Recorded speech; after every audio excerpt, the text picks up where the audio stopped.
Bismillahirrahmanirrahim. Assalamualaikum warahmatullahi wabarakatuh. Pada kesempatan kali ini, kita akan belajar di kelas 3, tema yang keempat, subtema yang kedua, pembelajarannya yang keempat. Nah, tetapi sebelumnya, bagi kamu yang belum subscribe, silahkan subscribe dulu. Pencet tombol like, kemudian share channel Guru Kelas 3, agar channel ini dapat terus berkembang dan memberikan manfaat bagi kita semua. Oke ya, nah sekarang kita akan lanjutkan ke pembelajaran. Di sini kakak memiliki teks ya. Nah, di dalam teks ini ada gambar ya. Nah, ini adalah gambar Udin, Siti, dan kawan-kawan ya. Nah, mereka ini tampak senang sekali. Nah, ini berarti sesuai dengan judul teksnya ya. Sekolah yang sehat.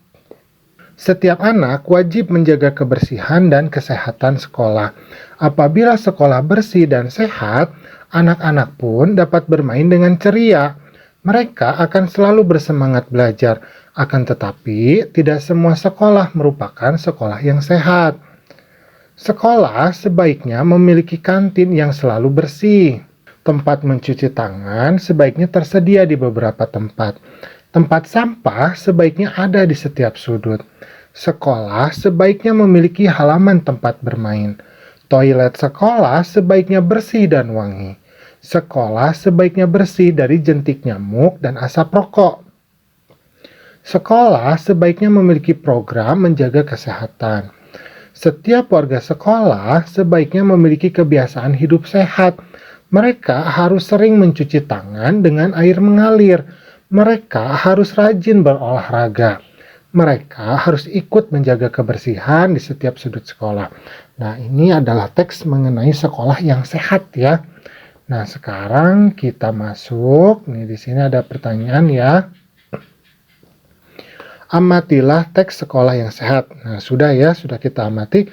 Garis bawahi kalimat yang menunjukkan masalah, kemudian garis bawahi juga kalimat saran. Nah, berarti sekarang kita akan mencari garis bawahi kalimat yang menunjukkan masalah. Nah, kira-kira yang mana ya? Nah, yang ini ya. Nah, masalahnya. Tidak semua sekolah merupakan sekolah yang sehat. Nah, ini permasalahannya ya. Tidak semua sekolah itu di Indonesia itu memiliki kemampuan untuk menjadi sekolah yang sehat. Mungkin ada beberapa kekurangan ya. Sarananya masih terbatas ya. Tetapi semakin lama insya Allah akan semakin bagus. Nah, kita masuk lagi ke yang kedua. Garis bawahi juga kalimat saran. Nah, di sini sekolah sebaiknya memiliki kantin yang selalu bersih. Tempat mencuci tangan sebaiknya tersedia di beberapa tempat. Tempat sampah sebaiknya ada di setiap sudut. Sekolah sebaiknya memiliki halaman tempat bermain. Toilet sekolah sebaiknya bersih dan wangi. Sekolah sebaiknya bersih dari jentik nyamuk dan asap rokok. Sekolah sebaiknya memiliki program menjaga kesehatan. Nah, kemudian masih ada lagi ya. Setiap warga sekolah sebaiknya memiliki kebiasaan hidup sehat.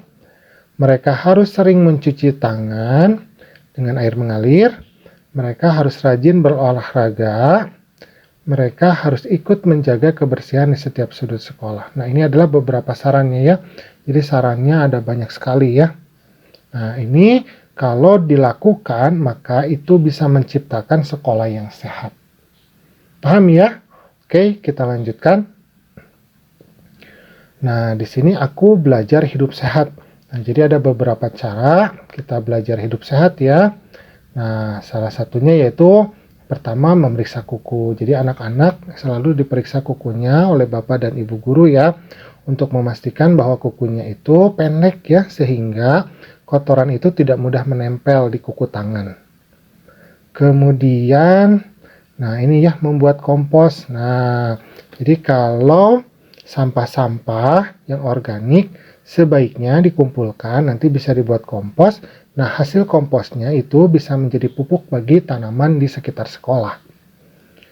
Oke, kemudian berolahraga secara teratur. Nah, ini juga bagus ya. Jadi warga sekolah, apakah itu guru, apakah tenaga kependidikan, ataukah siswa, nah diusahakan untuk berolahraga secara teratur agar sehat. Kemudian cium tangan menggunakan pipi. Nah, seperti ini ya. Jadi ketika cium tangan, usahakan menggunakan pipi atau kening saja ya, jangan menggunakan mulut. Kenapa? Karena takutnya mungkin di tangan ibu gurunya, atau mungkin di mulut atau di hidung kamu ya, ada virusnya ya. Nah, jadi ditakutkan seperti itu. Tapi kalau pipi dengan kening kan itu kering ya, jadi tidak mudah menular. Kemudian memisahkan sampah ya. Jadi sampahnya dipisahkan. Ada sampah organik, kemudian ada sampah anorganik ya. Apalagi kalau ditambah dengan sampah-sampah yang lainnya, misalkan untuk kaca beda sendiri ya, untuk plastik beda sendiri. Nah, seperti itu lebih bagus itu ya. Oke, kita lanjutkan mencari informasi tentang hidup sehat. Nah, ini juga bagus ya, mencari informasi tentang hidup sehat, bertanya ya kepada orang tua, kepada bapak atau ibu guru tentang informasi hidup sehat supaya kita bisa hidup sehat ya. Oke, kita lanjutkan cuci tangan. Nah, ini juga ya sama ya, cuci tangan kalau sesudah memegang sesuatu, apalagi benda yang kotor. Nah, kita usahakan untuk selalu mencuci tangan. Kemudian hindari asap rokok. Nah, ini juga sama ya, kita harus juga menghindari asap rokok karena asap rokok itu tidak bagus untuk kesehatan kita. Nah, itu adalah beberapa cara untuk belajar hidup sehat ya. Nah, itu bisa kamu praktekkan dalam kehidupan sehari-hari, khususnya di sekolah. Bisa ya? Mudah ya? Kita lanjutkan.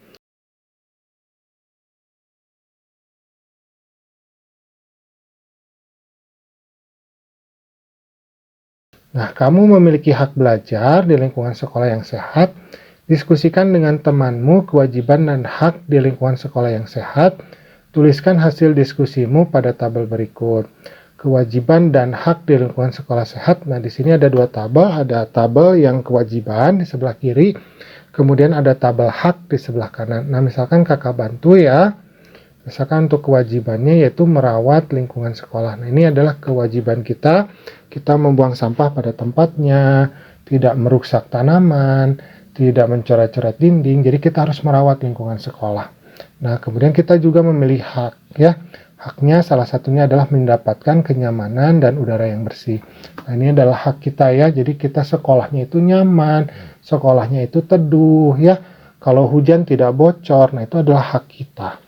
Nah, nanti silahkan yang lainnya kamu isi juga ya untuk beberapa kewajiban yang lain dan beberapa hak yang lain. Bisa ya? Gampang ya? Oke, kita lanjutkan.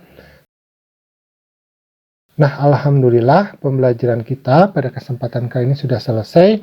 Terima kasih karena sudah mau menyimak. Assalamualaikum.